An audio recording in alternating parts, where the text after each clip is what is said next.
परमात्मा के पाने का, यानी इस जेल से छूटने का ये एक साधन है, एक तरीका है, एक प्रोसीजर है। ये प्रथम मंत्र आपको प्राप्त हो तब आपको यहां तक बरी कराएगा परमात्मा, आपके साथ चलेगा वैसे तो यहीं से, लेकिन जब आप मूल कमल में पहुंचोगे आपका जाप होगा। ये प्रथम मंत्र में जो आप जाप करते हो मूल कमल का किलियम, तो वो परमात्मा आपसे पहले यहां तक तो आपको क्लियर कराए पाओगा, आपका डेबिट क्रेडिट साफ करके, और आपके वहां अकाउंट यहां तक तो ऑटोमेटिकली आप साफ मिलोगे। फिर त्रिकुटी में जाकर बात बिगड़ती है। वहां एक बहुत बड़ा मेला भरता है, वहां पर बहुत भयंकर स्थान है वो अनजान व्यक्ति के लिए। कहीं पर जैसे मेलों में आपने देखा हो, कहीं तक कोई नाच रहा है, कोई गा रहा है, कोई रीछ नचा रहा है, कोई बाजीगर तमाशा दिखा रहा है, कोई रागनी गा रहा है, किता कुछ ढोल पीट रहे हैं, और किता कोई साधु संत कोई कथा सुना रहा है। तो त्रिकुटी पर जाकर के बहुत बड़ा विशाल स्थान है वो, वहां पर ये काल नीचे के जो संत हैं नकली उसने भेज रखे हैं, ये इनके रूप धारण करके अलग अलग मंच बनाकर वहां सत्संग कर रहा होगा, और कहीं नाच रहे हैं, कहीं गा रहे हैं, कहीं पंक्तियां लगी हैं धर्मराज के दरबार में जाने के लिए। तो वहां यदि परमात्मा आपके साथ नहीं होंगे तो आप विचलित हो जाओगे, और उस समय परमात्मा आपकी बाजू हाथ पकड़ेगा, जैसे बालक का उंगली पकड़ लिया करे माता पिता, कहीं मेले में रड़ ना जाइयो, गुम ना हो जाए, यहां पर ऐसे साथ ले जाएगा। अब बच्चा भीड़ के अंदर कहीं भी कोई आकर्षक वस्तु देखता है, पिता का हाथ छुड़ा कर उसकी तरफ भाग जाता है, पिता को ध्यान नहीं रहे तो मेले में गुम हो जाता है। तो वहां ऐसी स्थिति है। तो क्या बताया है कि जब प्रथम मंत्र आपको दिया जाएगा तो ये यहां तक की कैद आपकी मुक्त हो जाएगी, कंठ कमल तक, इनसे यहां तक बरी हो जाओगे आप इन 5 मंत्रों से। इसके साथ साथ जो 2 नामों की जो धन है आपका, वो आपको अलग से मिलेगा, आपके सतलोक जाने वाली कमाई में वो सहयोगी होगा, क्योंकि वो उस परम पिता का जाप है। इसलिए उस सार नाम की जो आपको मिलता है लेट, उसकी कुछ पूर्ति ये 2 मंत्र करते रहते हैं साथ के साथ, क्योंकि डॉक्टर को पता होता है कौन सी औषधि इस रोग में रोग काटने की है, कौन सी इसके बॉडी को सपोर्ट देने की है। तो कंप्लीट कोर्स डॉक्टर ही जानता है जो वेल नोन होता है। तो ये दास इस रोग का डॉक्टर है, इस पृथ्वी पर नहीं है कोई व्यक्ति और जो इस दास को ज्ञान है।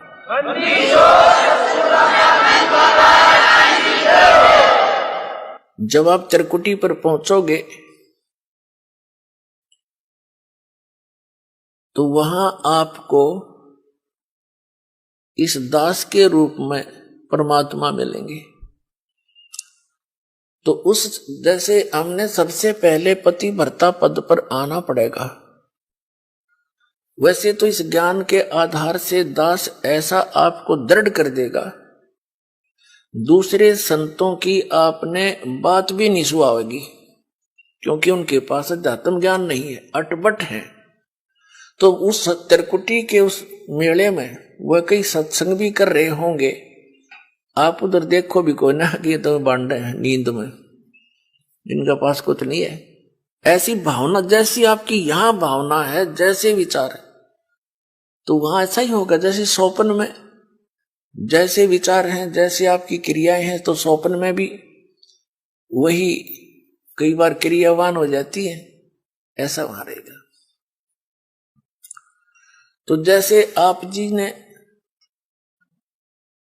दास दिखाई देगा, आप दौड़े दौड़े जाओगे, गुरु जी वो खड़े, चलो चलो सारे और भी भाई बहन जो साथ होंगे, सबको कहो कि चलो वो खड़े गुरु जी सामने, वहां देखो। जैसे अब आपका भाव बना है वैसे तो स्वभाव है साथ श्रद्धालु का। ये नकली गुरु भी दिखाई देते हैं, उनके ऊपर भी ऐसे झूम जाते। एक हीरो हीरोइन दिख जाती है तो वहां भी झूम जाते। ये तो स्वभाव है इस मन का, इस जीव का। लेकिन अब इस स्वभाव को हमने सदुपयोग करना है, ठीक ठिकाने करना है इस भाव को। गलत ठिकाने से हम यही फंसे रह जाते। तो फिर परमात्मा आपको इस 2 अक्षर के मंत्र का अकाउंट कराओगा वहां वकील बनके। और इनके जैसे दास आपको यहां दिखाता है ना, इसमें ये लिखा, इसमें ये लिखा, इसमें ये लिखा, तो कानून की किताब है ये यहाँ ये परमात्मा की। तो ये दास के रूप में भगवान उस न्यायाधीश को दिखाएगा, देखो आपका विधान है, सर्वधर्मान परित्यज माम एकम शरणम वर्ज। और आपका मंत्र है आपके यहाँ के भगवान का 8वें अध्याय के 13वें श्लोक में गीता जी में, ओम इति एकाक्षरम ब्रह्म व्यवहार माम अनुसमरण यह प्रियाति तन देह सयाति परमाम गति। ओम से मिलने वाली जो साधना है आपके ब्रह्म की, ये ओम मंत्र है। ये इसने जाप किया है, इसकी मजदूरी है, ये अपना इसका नोट करो। फिर ये 5 यज्ञ जो आप यहां करते हैं, इन 5 यज्ञ का अकाउंट भी इसी को देना होगा। वो सारे के सारे तैयार करके कागज तैयार रखेगा भगवान, उसके दरबार में जमा करा देगा। फिर कहेगा कि ये ओम नाम का जाप आपकी कमाई है, रुको, बाकी इसका अकाउंट क्लियर करो। 2 मिनट में साफ मिलेगा आपका। क्योंकि गुरु आपको यहां से लेकर और सतलोक तक आपके साथ रहेगा, यानी परमात्मा रहेगा इस दास के रूप में। तो इसलिए आपके विषय में बताया है।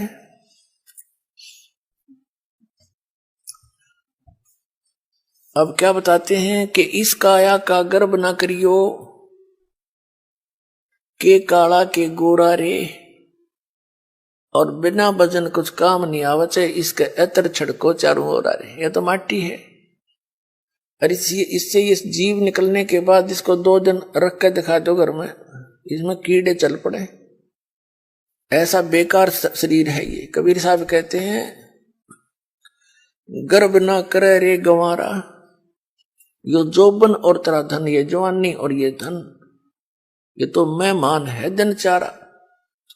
फिर बताते हैं, पशु के चाम की त जूते बन जा, नौबत और नगाड़ा, और नरदे ही कुछ काम ना आवे, जड़बुझ हो जा छारा, यानी राख हो जाती जड़ के।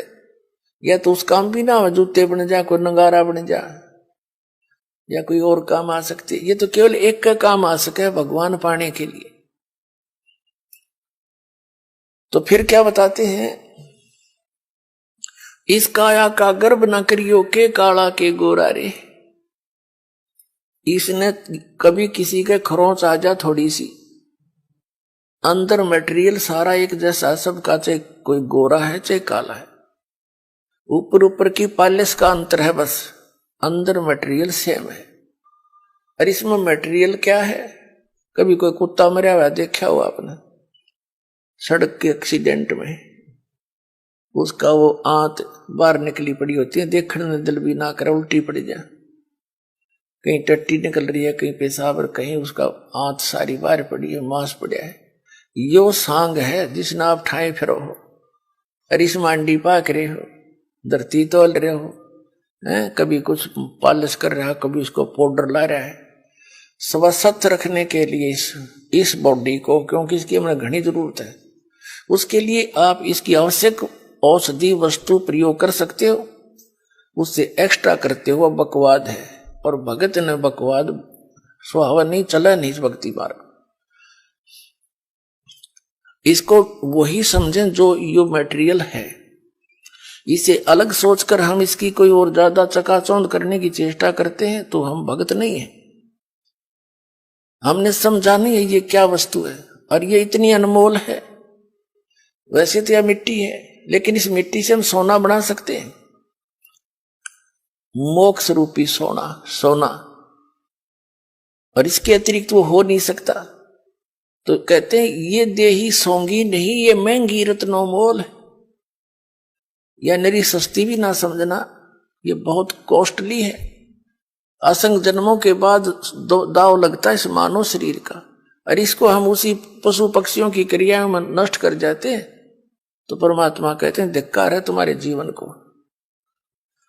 अब इसको हम सफल करेंगे मनुष्य जीवन को। इसके बारे में बताते हैं, इस माया का गर्भ ना करियो के हाथी के गोडारे, और जोड़ जोड़ धन बहुत बटोड़ा लाखों और करोड़ारे। कबीर साहब कहते हैं कि सर्व सोने की लंका थी वह रावण से रणधीरम, एक पलक में राज विराजी फिर जम के पड़े जजीरम।